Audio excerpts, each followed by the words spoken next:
നമസ്കാരം. ഖജനാവ് കൊള്ളയടിക്കാൻ പുതിയ വഴികൾ തേടുകയാണ് ഉളുപ്പുകെട്ട ഭരണവർഗം. കേരളത്തിന്റെ തസ്കരോത്തമൻ ദിമാറ മരവന്നൻ പിണറായിയുടെ ഉളുപ്പില്ലായ്മയുടെ പ്രതീകമാവുകയാണ് രണ്ടാം പിണറായി സർക്കാരിന്റെ 3ാം വാർഷികം ആഘോഷിക്കാനുള്ള ഒരുക്കങ്ങൾ. ചെലവ് 250 കോടി കടക്കും. കിഫ്ബി, സർക്കാർ ഫണ്ട്, വിവിധ വകുപ്പുകളുടെയും പൊതുമേഖലാ സ്ഥാപനങ്ങളുടെയും വിഹിതം, സ്പോൺസർഷിപ്പ് എന്നിവയിലൂടെയാണ് ഫണ്ട് സമാഹരണം നടത്തുന്നത്. സ്പോൺസർഷിപ്പ് പേരിന് മാത്രം ജനങ്ങളുടെ കണ്ണിൽ പൊടിയിട്ട് കട്ടുതിന്നാനുള്ള ഒരു മറ മാത്രം. അടുത്ത ദിവസങ്ങളിൽ ഇത് സംബന്ധിച്ച ഉത്തരവിറങ്ങും. 2 മാസം നീണ്ടു നിൽക്കുന്ന വിപുലമായ പരിപാടിയാണ് തയ്യാറാക്കുന്നത്. പട്ടിണി കിടക്കുന്നവന് മുന്നിൽ 10 പറ പായസം വെച്ച അർമാദിക്കും ഈ കാലകയന്മാർ. എല്ലാ ജില്ലകളിലും സർക്കാരിന്റെ 3ാം വാർഷികം ആഘോഷിക്കും. സെമിനാറുകളും പരിപാടികളും സംഘടിപ്പിക്കും. PRDക്കായിരിക്കും ചുമതല. അടുത്ത ദിവസങ്ങളിൽ ഇത് സംബന്ധിച്ച തീരുമാനമുണ്ടാകും. 1ഉം 2ഉം വാർഷികങ്ങൾ അതിഗംഭീരമായി ആഘോഷിച്ചിരുന്നു. അടുത്ത മാസം പുറത്തുവരുന്ന ലോക്സഭാ തെരഞ്ഞെടുപ്പ് ഫലം എതിരാകുമോ എന്ന ആശങ്കയും മുഖ്യമന്ത്രിക്കുണ്ട്. തെരഞ്ഞെടുപ്പ് ഫലം എതിരായാൽ വാർഷികാഘോഷങ്ങൾക്ക് പകിട്ട് കുറയുമോ എന്ന് കാത്തിരുന്ന് കാണാം. ഉളുപ്പില്ലാത്തവന്മാർ എന്നാലും അർമാദിക്കും. ജൂൺ 10 മുതൽ 4ാം ലോക കേരള സഭ ആരംഭിക്കും. 10 കോടിയാണ് ഇതിന്റെ ചെലവ്.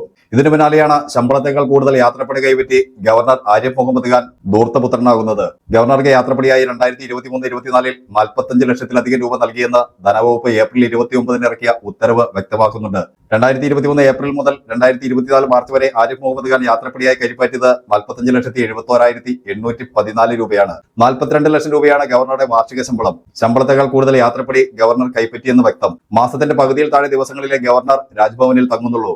കൂടുതൽ സമയം വടക്കേന്ത്യയിലെ ബന്ധുക്കളെ കാണാനുള്ള യാത്രയിലാണ് ഗവർണർ. ഇതിന്റെ എല്ലാം ചെലവ് വഹിക്കേണ്ടത് സംസ്ഥാന ഖജനാവും. 12.5 ലക്ഷം രൂപയായിരുന്നു 2023-24 ബജറ്റിൽ ഗവർണർക്ക് യാത്രപ്പടിയായി വകയിരുത്തിയത്. ഇതാണ് 45.71 ലക്ഷമായി ഉയർന്നത്. ബജറ്റ് വിഹിതത്തെക്കാൾ 4 ഇരട്ടിയിലധികം തുക ഗവർണർ യാത്രപ്പടിയായി കൈപ്പറ്റി. ഗവർണർ മുഖ്യമന്ത്രി തർക്കം രൂക്ഷമായ 2023-24 കാലഘട്ടങ്ങളിലും ഗവർണറുടെ യാത്രയ്ക്ക് ലക്ഷങ്ങൾ അനുവദിക്കുന്നതിൽ പിണറായി അമാന്തം കാണിച്ചിട്ടില്ല.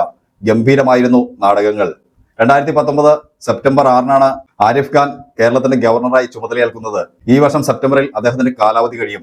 2022-23 45.66 ലക്ഷവും 21-22 14.19 ലക്ഷവും 20-21 5.34 ലക്ഷവും 2019-20 18.47 ലക്ഷവും ഗവർണർ യാത്രപ്പടിയായി കൈപ്പറ്റിയെന്ന് ബജറ്റ് രേഖകൾ സാക്ഷ്യപ്പെടുത്തുന്നുണ്ട്. 1,29,40,556 രൂപയാണ് യാത്രപ്പടിയായി ഗവർണർ ഇതുവരെ കൈപ്പറ്റിയത്. സർക്കാരും ഗവർണറും ചേർന്ന് പാവപ്പെട്ടവന്റെ നികുതിപ്പണം കൊള്ളയടിച്ച് അർമാദിക്കുകയാണ് ഇപ്പോൾ ചെയ്തുകൊണ്ടിരിക്കുന്നത്.